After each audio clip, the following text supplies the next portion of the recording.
meeting, but it's like, if Brian says something about a subject, it's like every one of you feel entitled or feel like you need to say something, and that one subject goes on for an hour, and then at the end, it's like, hey, it's like 2 minutes, we're ready to get out of here. Where if you guys would have said, okay, yeah, we hear you, and quit packing the damn meeting so much. You have 12 months in a year to get through this.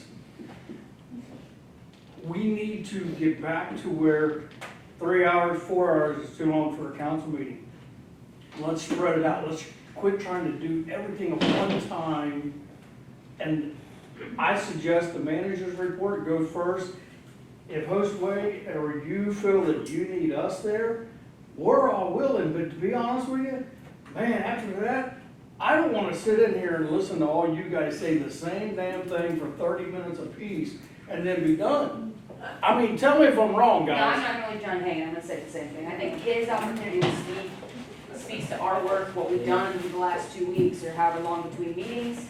It gives him an opportunity to recognize our teams and highlight the work that they're doing. And then if our presence is needed, that would be our opportunity to say, we're here to help understanding and clarification, and then boom, you guys can get to your business and we can be on ours. Because, I mean, I'll speak for myself, most of us are putting in easily, 50, 60 hours a week, and an additional 4-hour council meeting, we're ready to roll. So let's let him highlight what we're doing, since that's how the dynamic should be. So I agree I think it's a great 112%. idea.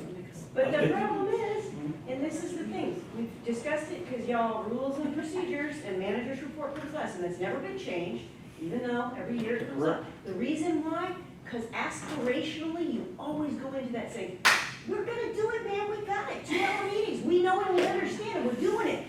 And you do go in thinking, yes, we got this, and the fact that the manager's report is last is not gonna be a big deal, because we're all gonna be perky and fresh, it's only a 2-hour meeting, and it'll be just as good as it would have been at the beginning. That's always, Well, can't we just have the manager's report be first? Is there any reason why we can't do We that? can change that. The other Well, thing, earlier. it's not gonna Not change the first. fact about streamlining. No, I think it should be first. Oh, well, okay. the other thing we I used mean, to do is Should Patty, the value. I can only go by Patty and Ken Bristol, so forgive me when I say Patty, but Patty used to have Denise come in 1 month and me come in another month with another report saying, this is what we got going on. That way, if you guys got direct questions, I was supposed to know what we're doing anyway, but that way there's a different face to that.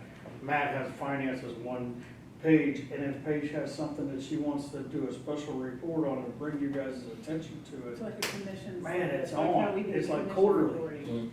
you know?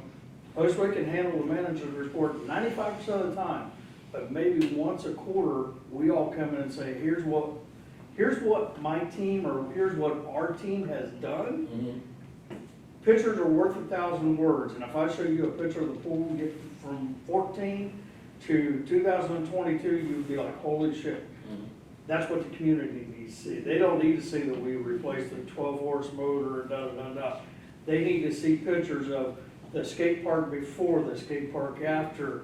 And these should also be flashed up on Channel 5. Of This is before, this is after. Mhm. All right, I'll take a drink, shut up.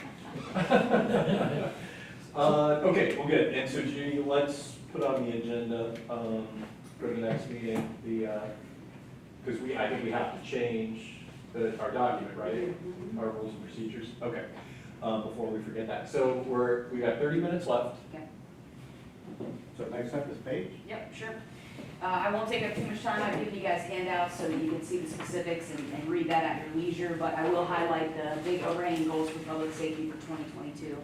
I'm gonna open with recruit, retrain, reward, and retain. It seems to be an overwhelming theme today, so this is important. I'm not sure if you guys are aware, but we did lose, so starting midsummer last year, we lost obviously longtime, part-time gentleman Nipper. Following that, Sergeant Watson, following that, Brian Carlson, and then immediately after that, Mark Charles. None of those positions have been filled. So we are operating under absolutely bare bones right now. So this has to be my #1 priority throughout 2022 until it is completed. So we made a little bit of progress yesterday. we were able to internally promote Officer Paul Raful. If you guys are familiar, he has now filled our corporal position, but now, of course, there's the vacancy on the officer side. So just to highlight what we're doing recruitment effort-wise, we've assigned that role internally to an officer to handle all of our recruitment, promotional. We're working on a recruitment video with Channel 5 to get that out there. And we've attended recruitment events and had a stronger social media presence. Additionally, we've signed up for what's called NTN, or National Testing Network. That's been pretty big for us. It gave us access to a far more diverse pool of candidates. On average, folks who sign up for that service have about 30% more minority and female candidates, and that has been the case for us. So to date, we've interviewed about 17 folks with about 30% matching that diverse pool, and hopefully we'll be making some decisions in the coming days to fill those voids. Retrain, this is a part of my theme here with the 4 R's. I think it's important for the staff that we currently have, as well as any new staff coming in. I've said it for a long time. I think one of the major issues in law enforcement is the training that we go through, and working in such a progressive community, it's important to me that the folks that are coming on are being trained to respond to the types of calls that we actually experience here in the village. And so what I mean by that is we frequently train for what are called low frequency, high risk shootings, stabbings, really violent attacks. And it's important that we train for those type of things, but that's not what we do day to day. Day to day, we're interacting over animal complaints and juveniles and things like that. So we're using data and statistics to gather information on what we actually see here, to try to revamp our field training manuals so that new officers coming on, especially fresh out of the academy, expecting everyone they interact with to kill them, will know that's not the case. Here's what you're actually going to deal with. And then that should be reflected in our in-service training as well for existing officers. So we're currently working on that program. Reward. I think this is probably the most important R because it leads to the final R, which is retention. Johnny said it over and over again. I've tried to implement several recognition programs, both internally. I've been pushing information to Judy to get you guys the information on council when we have a citizen compliment, which occurs probably more frequently than you guys think. I want to make sure you're aware of the good work the officers are doing. In addition to that, we've been putting a lot more on social media about our positive engagement interactions so that the community knows that we do a lot of non-enforcement activities that result in positive engagement in the community. That's very time consuming, it's very non-police oriented, but it's important. So all of that I know morale is difficult to measure, but I am of the opinion that despite low staffing, officers essentially working around the clock, 12-hour shifts, which is what we've had to go to staff our, I am the officer right now, for everyone aware. I have been the last 3 days for 12-hour shifts. So that's how short-staffed we are. But despite all that, I think this reward and recognition program has been working. They've seen the public recognition on council, on social media, as well as an internal program we've created called the Guardian Watch, where I encourage each of my employees to recognize other employees by sending out public, hey, I saw Doug, carry on today with an elderly person, and yada yada. That's been very effective. So, and then that just kind of covers retention as well, which I think, especially in our community, our officers and our civilian employees being familiar with this community is probably the most important prong of how we interact and engage. And if we can't retain good officers and good civilian employees, then how are we ever going to keep that positive relationship and build that trust and therefore create police legitimacy? We have to retain our employees, and we have to do that through creating things that make it appealing to work here and appealing to stay here. A lot of the things he's talked about, so I won't reiterate those. Next is second overhanging goal, data collection and transparency. Another role we created internally, information and technology officer. That role was created to collect the data for everything from calls for service to survey information, which you guys have a copy of the survey we intend to launch for the public safety perception. It's very brief, but I think it highlights the items that the community may or may not get to tell us what they would like to see or what they want to see more of. So take a look at that at your leisure. That'll be pushed out with a tentative date of the 30th. I still want to be able to touch base with other department heads though to see if they want to jump on board with that. Pushed out how? Right now, what's the name of the program we're using?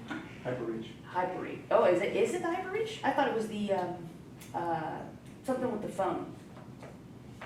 Essentially, Brian, we'll have several platforms. It'll go out via email. The QR code will be made available on social media, and I'll make sure it's communicated to the newspaper, whether it be through a link or they can walk in and take a paper copy of it as well. You need customer voice. Yes, customer voice, thank you, yeah. And the 30th, you mean June? I mean May, I've been working on this for about a couple of months now, but I wanna make sure the department heads that, don't have anything to add to it, that they wanna add to it. So if I have to push out just the police survey at this time, that's fine, we'll go ahead and do the whole staff, whole organizational one later. Currently, in addition to data collection and transparency, so we're using that data to essentially shape how we schedule the training programs I just mentioned that we're talking about. And just general day-to-day practices, we've been able to use some of that information to streamline what we're doing and create some cost-saving measures. So that's been great for the budget, especially considering what we've got to go through. Website updates, this will be the addition to transparency. I've been working with Philip O'Rourke to basically put more information out there. I want to make sure the public has access to all our statistical data, our policies, our procedures, and meet the team page. One of the most common themes I hear is we don't know our police officers. And I can have guys out all day, every day, but the folks that we may not interact with ever because either they don't have a police issue or they're homebodies or whatever, they don't know they're police officers. So the website will include photographs and email addresses of every officer and brief bios that they provided to me to share with the community a little bit about themselves. And the brief bios are going into the newspaper. Thank you. The community survey, touched on that, you guys have that. And then at last, for transparency and data collection will be the body-worn camera. Obviously, we've successfully created a policy and the surveillance use application. We're in the phase now where we are going through grant applications to seek funding. The grant application we're seeking is in October. There is another one in the summer, but that has a match, and I prefer to go with the October one because it has no match and it could potentially fund the entire project. Which would be great because the project may also include complete updates to the in-car system, otherwise they won't link up, which would be very problematic and very expensive. So, last but not least, establishing meaningful community-based initiatives. I've listed underneath here some projects that the officers have been working on, as well as myself for their special assignments. I want to highlight just a few of those because I think that they are the biggest priorities. Safety Town, that's, anybody familiar with Safety City, Safety Bad? So we're gonna be calling it Safety Town or Safety Village, most likely. We're looking to launch that in the summer of 2023. I think it's an excellent youth outreach program to start interacting with kids as young as kindergarten and first grade and teaching them safe behaviors. How to cross the street, water safety. We'll have visitors from all over different counties, the fire department, and I have a great proposal that's been set up. Right now it's just awaiting village manager approval, and then council will have an opportunity to review that program as well. We've got all the cost of that in there, and we'll be discussing fundraising as well, so that doesn't really come out of any funds that we currently have, hopefully. Citizens Police Academy, we're looking to launch that in the summer, fall of 2023. It's in the very pilot stage, and this is the program I'm most excited about, the Therapy Dog program. I have done a lot of research, and I've tasked Officer Meister currently with reviewing other departments' therapy dog programs. I think this is the perfect community for a program like this. And these programs would be both in-house and out-of-house. I've talked a lot about my focus and my dedication to officer wellness. I strongly believe that hurt people, and we have to take care of our team. And so having an officer or having a therapy dog available in-house would be very therapeutic and beneficial to officers who've experienced trauma or stressful situations, but it's also a tool to use for community engagement, visiting retirement homes, going into schools, taking that dog with us on any and every call where someone might be in distress. We had a situation the other day in EDP that just screamed. I couldn't get her to talk to me at all, just screamed for 45 minutes straight at the top of the lungs. I strongly feel that I had a dog in that situation, she may have reacted to that animal and been able to de-escalate. So I'll get a lot of that information pushed out to you guys so you have all the details, costs, proposals, but those are just a few of the things that we're working on, and they align with the 3 goals that public safety has for this year. Any questions? Yeah, well, question, half comment, half question. Sure. So, you know, I know some of the folks, business owners in town, and, well, the Currents, they love Doug. And, you know, when I hear about stuff that Doug does, I'm struck with, is that regular police stuff, or is that just Doug? I hope it's regular police, I believe it's Doug. So I'm just want to offer words of encouragement and appreciation for Doug just sticking his head in a business door and, hey, how's everything going? And you know, shop owners are like, what's wrong?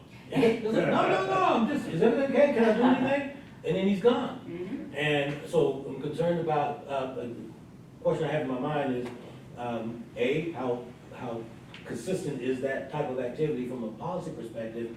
And secondly, can we rotate shifts so that folks can fall in love with the next person Mhm. as much as they love Doug Andrew? That's big shoes to fill, so Doug's the man. Doug is the man, you're right. So Doug is actually our business liaison officer, so that's why you see him interact with business so frequently. It pairs well with his other role, which is a member of the bike patrol team. He's able to get out on the bike downtown, drive from business to business and check on them. So that's a big reason why you see him, but there's also, yes, it is a general practice and an expectation of mine that officers get out on foot patrol specifically in the business district to be seen. And you're gonna see that more from your day shift, of course. To answer your second question, I would not consider that at this time because there have been research and studies that show that flip-flopping evening and day shifts, a lot of departments will do it on a 6 or 8 week basis, and it just messes with officers' sleep, their circadian rhythms, and it leads to depression, anxiety, all sorts of health issues. So I personally would not like to flip-flop officers' schedules. But